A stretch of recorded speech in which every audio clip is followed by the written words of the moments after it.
Une honetan, denon osasuna babesteko gure eskura dauden neurriak hartzeko beharra dugun honetan, gure arreta preso dauden pertsonengan jartzen dugu. Beraien kabuz ezin baitute haien osasuna zaindu.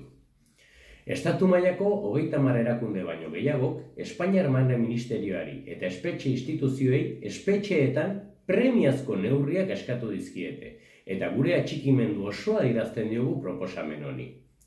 Gure kezkarik nagusiena beste erakunde hauekin batera preso gaixo larriak eta 70 urte baino gehiago dituzten presoak dira.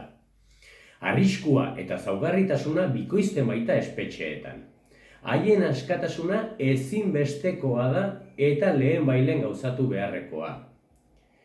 Frantziako estatuan berriz, ikusi dugu hauetako preso asko etxean egongo liratekeela fiskalaren burugabekeriarengatik izango ez balitz.